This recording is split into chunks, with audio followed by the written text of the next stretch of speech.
The genesis was twofold. One, I was interested in doing something in Asia, but the real genesis is when I went to Washington and started talking to folks there about cyber intrusions and cyber theft and what was happening in the world. And it was kind of an eye-opening experience that the way we live our lives is, the way we think our lives are, the way we live our lives is not really the way they are anymore, that we're porous and we're vulnerable to intrusions from everywhere. And we just don't know it. It's kind of like we're in a house without, doors and windows in a dangerous neighborhood, and we don't know it. And the extent of it was widespread, and it was a hot button issue in Washington a couple years ago, 2-3 years ago. And we came back to Los Angeles and started talking about it, and people didn't know what we were talking about. So, but that's kind of where it began. And then from there, it went right to, okay, who's the guy, who's the main character, and what, and to try and learn everything there is to know about black hat hackers, what motivates them, what the exalted experience is. And you just got done talking to two guys who are quite extraordinary. That gave you some kind of a sense of that. First of all, when you asked in the beginning what kind of motivated you to do this, or what was the beginning. First of all, it takes place in our world as it is right now, right on the cutting edge of this moment, and everything. The interconnectedness of all things, everything interconnected with everything else. That's the world we live in now. It's never going to go back to being the way it used to be. And you have a convicted black hat hacker who's got a conditional release from federal prison to pursue a cyber criminal adversary, a guy who's high-speed, dangerous, world-class. He's a ghost. He's out there somewhere. They don't know who he is, where he is, why he's doing what he's doing. And in so doing, Hathaway is trying to outrun his past and, kind of take control of a future that he may have, he may not have. It's agented by his pal who he went to MIT with, who could not have come from a more different world. And Shen's sister, who's a network engineer, candid and spontaneous, and in a unit with Barrett, who engineered this, and then feels like she's being played, and it sets up a conflict among this group, which then resolves itself into them being very unified, and they move forward in what's really kind of a detective story. But the thrill in making it was that the tropes of the mechanics of the storytelling, it was an opportunity to also pull them out of the very current world we live in right now. So rather than something you might have done 20 years ago, when they're trying to find out the location of where a guy may be, where you might interrogate an informant, instead of that, Barrett and Hathaway con a guy in the NSA to download a password, and he's downloading a PDF. Hathaway's able to get in, download some software, restore some code from the Chai-1 reactor, and what does he get? He gets a location. Still don't know who the guy is, where he is, what he's doing, but they know that this guy's command and control server is in Jakarta, Indonesia. That's a clue. So the storytelling itself was also, we were able to take it. I found that very exciting to be able to pull that together, where you can tell the storytelling itself is taken from that same world of, the immediate right now, as it were. Michael's one of my favorite filmmakers, and I've grown up watching his films, and so even before I'd read the script, I was pretty much diving into the thing. But then read the script, and it was a subject that I certainly hadn't been involved in on screen. But my life, was something that was fairly new to me. I was pretty limited in my digital cyber involvement, and it fascinated me. As Michael said, it was something that a couple of years ago, when we were researching the film, did exist. All the things are in the news now, but wasn't as public. And the idea that we are as vulnerable as you say, and as the film talks about, was something that I wanted to learn more about, and jump into that opportunity. Repeat what Chris said. I wanted to work with Michael Mann. I did. I want to work with him. I wanted to be a part of anything that he was directing. I think that you always want to gravitate towards people who absolutely are great at what they do and go for authenticity. And cyber terrorism was a subject matter that fascinated me also. I mean, listen, I remember playing an FBI agent many moons ago, and I sat with some FBI agents, and they said cyber terrorism was more potent than actual, terrorist attacks. And I thought to myself, wow. And it was something I wanted to learn more about. So, and exotic locations did appeal to me also. And yeah, all of that. Everybody sitting here is more than the reason, more than some words I can say. Everybody here, of course. And also, I never do this kind of part. Usually, I work in an art movie, very dramatic, the feminine. But this time, it's the first time I do a very independent spirit, and also very tough and computer engineer and computer expert. That's very interesting. So I want to try. And yeah, very good experience. I just have to echo what everyone else has said about Michael Mann being one of the greatest directors ever, and to be able to work with him, to get the call from a casting director saying that there's a role for an Asian male who speaks English with an American accent. I was like, is this for real? Or is this a prank? Is this a prank call? And there's a no, it's a really meaty role. And I'm like, okay, tell me how to audition, tell me how to sign up. And that was the beginning of an incredible, life-changing experience. It becomes individual. The choice of each individual is the casting process, and lots of times, I conceived of Hathaway as a guy from a working class neighborhood in the south side of Chicago, whose father was a steel worker, because I knew people like that in the 70s, particularly a guy named Ed Sadlowski, who was a very progressive labor leader in Chicago.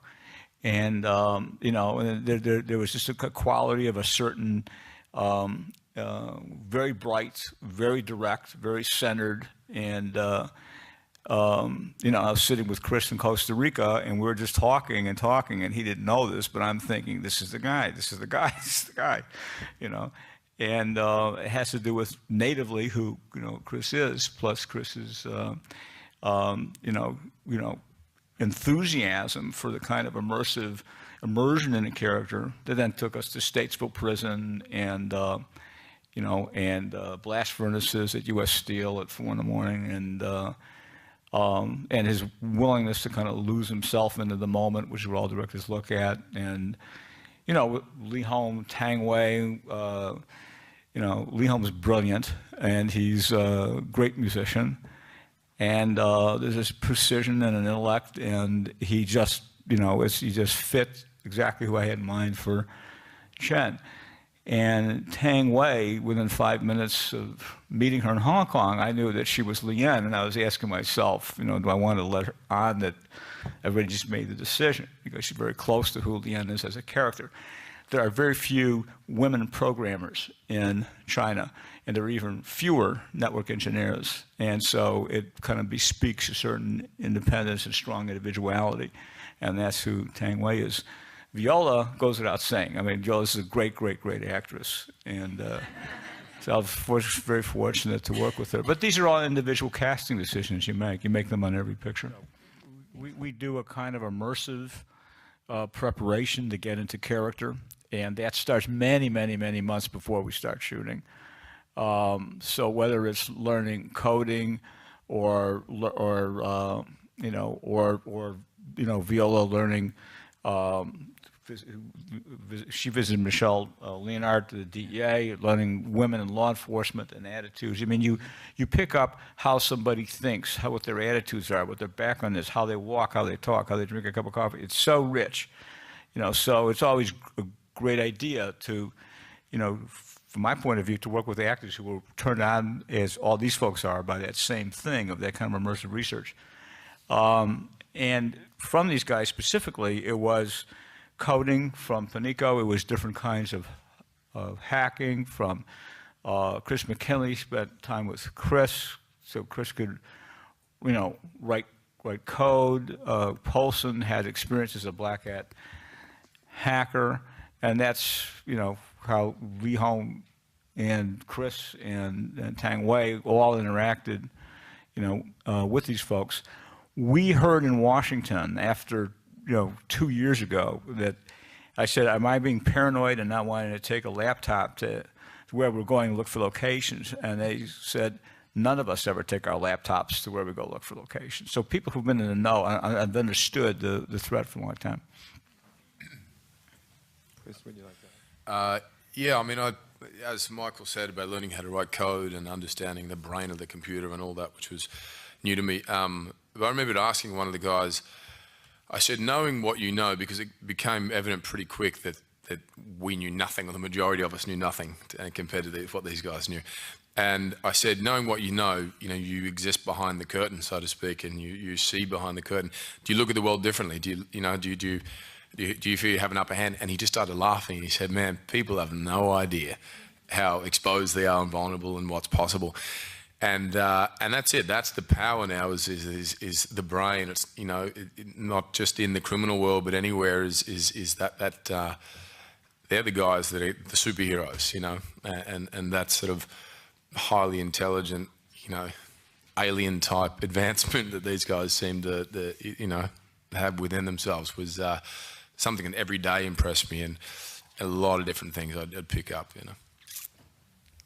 Anybody else want to comment on what you learned from these experts in preparing your roles? Just that I'm a sitting duck. Yeah, exactly. No, seriously. I mean, I wish I could say more, but I'm a sitting duck because I can't get ahead of them. They're far ahead of me. I mean, yeah, that's what I learned, how vulnerable we are. You know, it's a big, silent monster out there. That's what it feels like. Yeah. Yeah. Well, I mean, the training for this was, you know, I always, once I'm done with Thor, want to get rid of that bulk and that size, because that just sort of screams that character.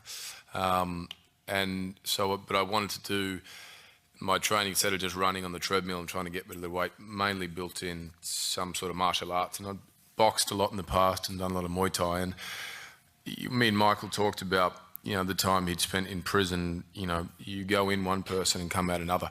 And through those experiences, he was going to be able to physically be able to handle himself. And that was, whether that was from his kind of background he'd grown up in or not, but certainly what his experiences were in prison. But the voice, we spent a number of, you know, days in Chicago, and then there were endless kind of conversations between Michael and I, and working with dialect coaches, and it became more an attitude, I think, than anything else. You know, there was the, you know, the structural sound to it and the phonetics and what have you, but the way this guy spoke and the rhythm to his speak, you know, we'd picked up things from friends of Michael's in Chicago.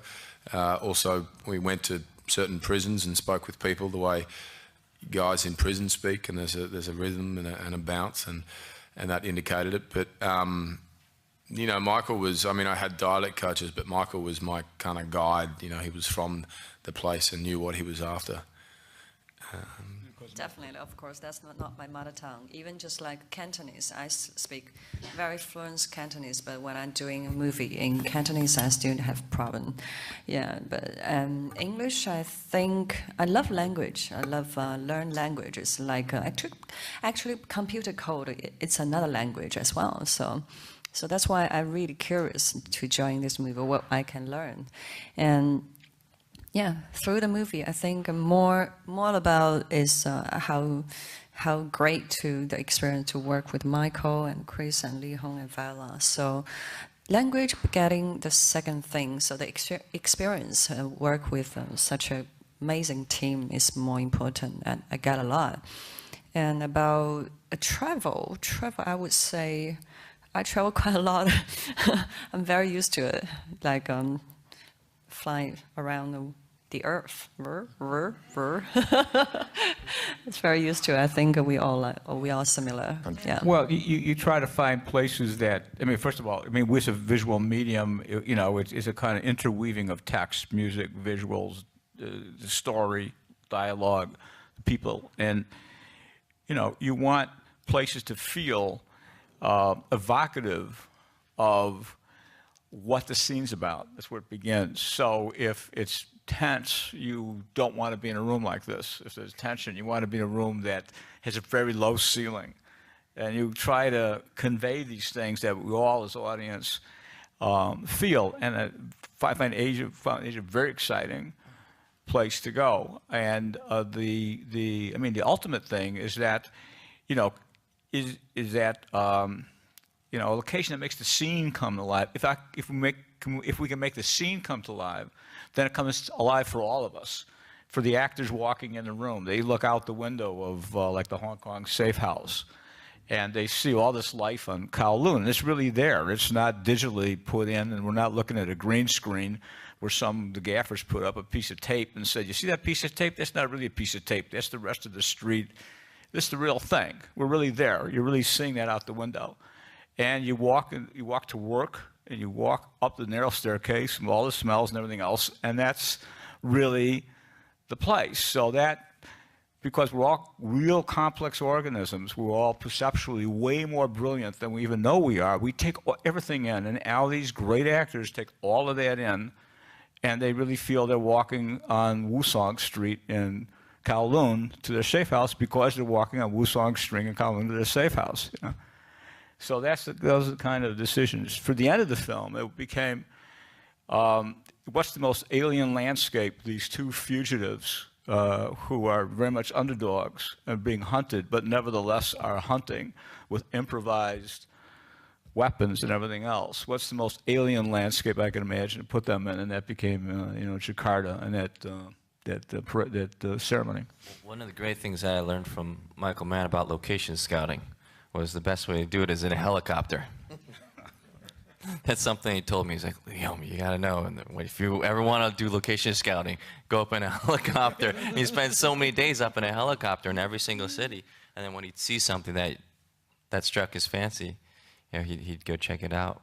And so that's why there's so many really, really cool locations. I mean, I've been to Malaysia so many times over the last 20 years, Hong Kong, but the places he found, I was like, how did you find this place? Yeah, I mean, Michael's right.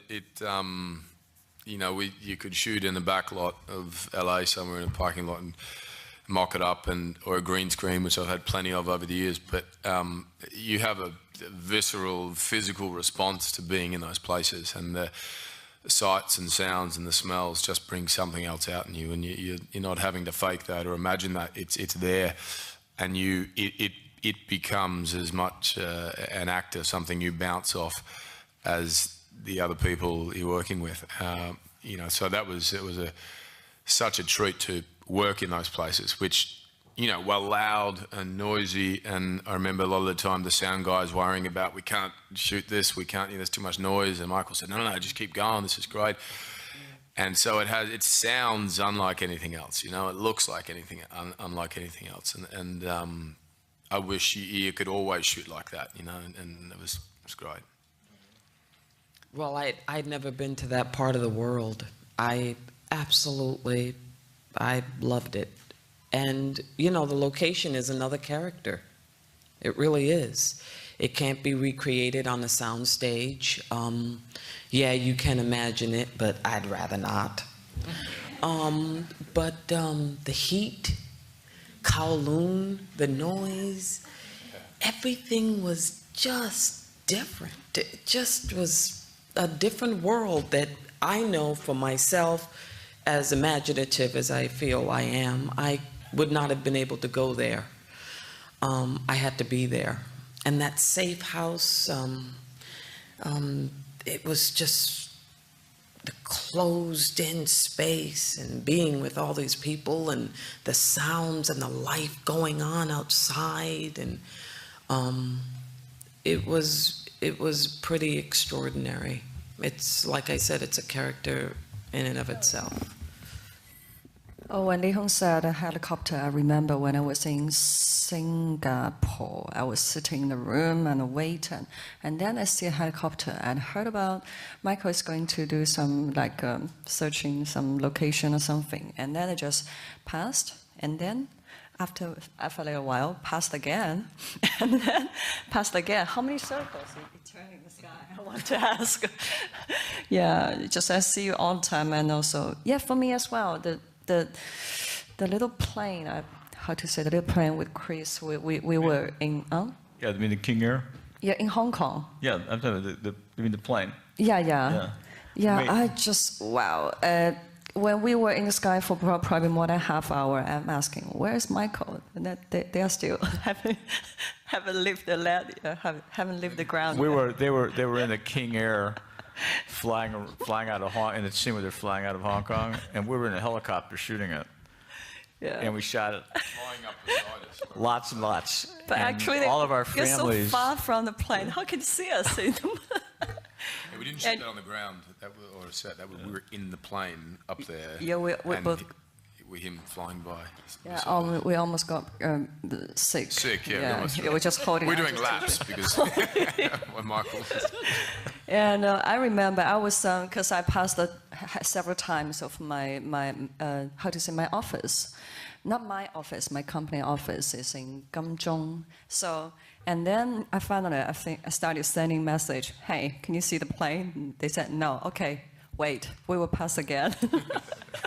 Finally, I see you. Something like. And also, probably this is the first movie I work, and there's no all real set, because all the other movies I work with some studio or something, the fake, how to say, fake set. 布景, how to say that? Yeah. So that's really, really nice. And it's really important for me to believe it, just like what you for actors. Yeah. So nice. I wish every movie I can do like this. Music and movies are both so important to me. And I started off as a musician, and I'm doing more movies now, but I haven't given up the music either. And I also should add that Michael is an amazing musical. I feel like every day that we're on set and we're improvising, it's like a jazz session, and we're moving the camera around and changing lines and doing things differently, and it's like, he's getting these really real reactions out of it, and you just kind of like have to have faith in the whole process and let go. And I was telling Michael the other day, like Act 3 felt like Ravel's Bolero, and it's like it was this magnum opus. It's like a symphony. If you listen to the music in Blackhat, and how the music drives the movie, especially in Act 3, I think it's really something special. Coming from my background, it really stood out to me. Yeah, but then when we're recording ADR, if those of you who know what that is, additional dialogue recording that you do in post, and Leehom put something down, and we said, well, great, this would be great, but we just have to split the word. And while the dialogue editor was struggling with the Pro Tools, Leehom kind of took over the Pro Tools, and he did all the editing himself. So our relations with China are this fascinating balance. We're adversarial with them in some areas, naval presence, cyber intrusion. We're very close partners in trade and finance, and it's a balance between these two kind of sets of relationships we have that are maintained. We're China's biggest trading partner, they're ours. So it's very interesting. And one thing that's interesting is when the Obama administration asked China for help with North Korea on the recent attack. It's kind of something that we thought, way back when, if there was a common interest or something in parallel, that they would work together. That was the basis of that, of why we have this kind of American-Chinese informal Asian group. Everything you see in the movie is authentic, basically. Even the code that you see on screens when we're programming. And I just want to comment on this gentleman's question about, yes, it was extremely refreshing to be able to play a white hat hacker. And you know, in the world of cyber, there's the black hats who are like the cowboys, you know, back in the Wild West. The black hats are the bad guys, and the white hats are the good guys. And Chris and I are white hat hackers, and we're trying to find the black hat. And you know, it was great. You know, most people were assuming, oh, you're a Chinese guy in the Michael Mann film, playing with Chris Hemsworth. So like, are you the villain? Yeah.